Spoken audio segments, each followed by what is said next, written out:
And in the case of a three-quarters majority, you must have 32 votes. As it now stands, the PNM has 26 votes in the lower house, and therefore, we are in a position to pass legislation that requires a 3/5 majority.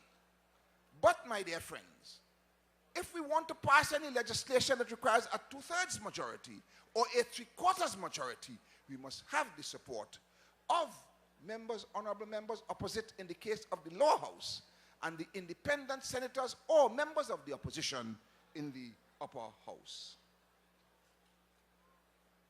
May I also say, and one final word on this matter, that our democracy is protected by certain provisions of the Constitution. One is the Bill of Rights. Two is the respect for the separation of powers as between the executive, the legislature, and the judiciary.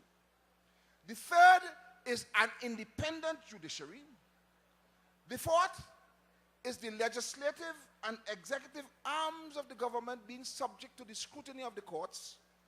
And the fifth, my dear friends, is subscribing to the rule of law. All of these things guarantee the democracy of the people of Trinidad and Tobago. How are we going so far?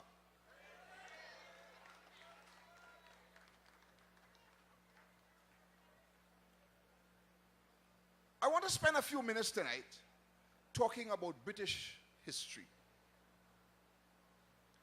At the beginning of the 17th century, a line of kings came to power in England. They were the Scottish kings, the Stuarts, where King Charles of Scotland became, King James of Scotland, yes, King James became King James I of England, remember it? And his son Charles I followed him. And James I ruled until 1625, and his son Charles took over from him. What was different about these Scottish kings, my dear friends, is they subscribed to a principle called the divine right of kings. That is to say, they believed that they held the power of a king as a result of an entitlement from Almighty God. Almighty God put them in that position. And therefore, as they saw it, they had the right to exercise executive power, the sole right to rule. They had the right to legislate by proclamation and decree without reference to Parliament.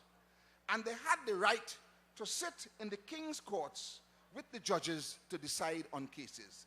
They felt that they had the right to exercise executive power, legislative power, and judicial power. Remember, this happened in the 17th century, 1603 onwards. Montesquieu didn't speak until 1748. The first mistake that James I made was to try to sit in a court in England. And the Chief Justice at the time, Chief Justice Cole, told him, "But you can't sit in this court. This is a court of the people. This is where the people decide on what is right and wrong and what penalties we will ascribe to wrongdoing. This is, and what they refer to as the British common law, this is the British common law in respect of which the king has no place to give judgments." And Cole, Chief Justice Cole, put the king out of the court. The king didn't like it. And the king would have taken action against the Chief Justice had it not been for the fact that the British nobles supported the Chief Justice in this matter against the king. And the king was afraid that if he took action against the Chief Justice, then the nobles would revolt and war could break out between the nobles and the king. So he kept his peace.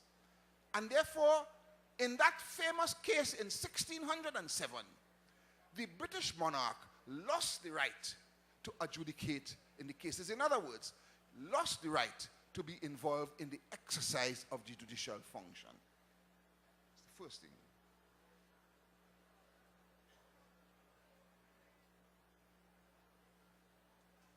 Secondly, my dear friends, his son Charles I decided to rule interfering in the legislature. The nobles waged war on the king. The nobles waged war, just what his father was afraid of. The nobles waged war on the king. They won the war. And in 1649, in the year 1649, they beheaded the King of England. You know why? Because he had this view that the legislature was a matter for the king. Legislative action was a matter for the king and the king only. The nobles disagreed, there was war, and they beheaded the king. And when that happened, the kings lost the right. The kings lost the right to exercise legislative action, to rule by decree. They lost that right. So they lost two rights. The right to judge, exercise the function of judiciary, and the right to legislate, a right that falls to the responsibility of the parliament. After that, my dear friends, there was no king in England for 11 years. England was a republic.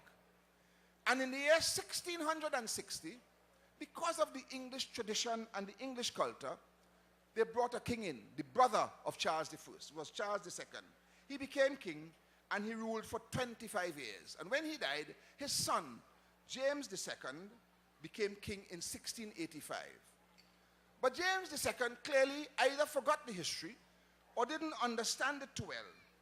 And he tried to rule without summoning parliament. He was forced to abandon the throne in 1688. He had to run. He had to run. And then he fled to the continent. But the English people decided to make a fresh start. And they brought in monarchs from Germany, William and Mary. But not before they passed a law in parliament confirming that the legislative action was the responsibility of parliament and parliament alone. So that finally, in 1688, the monarchs lost that right. The third issue was the exercise, my dear friends, of executive decision making. And I think the last king in England, King William, who demitted the throne in 1837, was the last king in England, after a long battle and so on over the control of the cabinet, was the last king in England to preside over the cabinet of England. So in that year, the monarch also lost the right to exercise executive authority. So that by 1837, the monarch in England, who started off believing that they could exercise executive rights, who believed that they could rule by decree, legislative rights, who believed that they could judge in cases before the courts, judicial rights, ended up with no rights at all. The monarch in England became ceremonial. You understand me? Okay. Trinidad and Tobago was a colony of the United Kingdom. In 1962, when we gained independence, my dear friends, we set up a system of government that mirrored in large measure the system of government that existed in Westminster in the United Kingdom. The Governor General was the representative of the Queen, and therefore the Governor General could have only the authority that the Queen had. The Governor General was essentially a ceremonial Governor General of Trinidad and Tobago. The executive authority lay with the Prime Minister and the Cabinet. That was in the year 1962. In 1976, ladies and gentlemen, when we moved to the Republican Constitution, we made a slight change. We changed from the Governor General to the President. In fact, under a system of the Governor General, if the Governor General wanted to take action that the Prime Minister and the Cabinet did not agree with, all they had to do was to report the Governor General to the Queen, the monarch in England, Queen Elizabeth II, and she will remove the Governor General forthwith. That was the protection that the government had against the Governor General.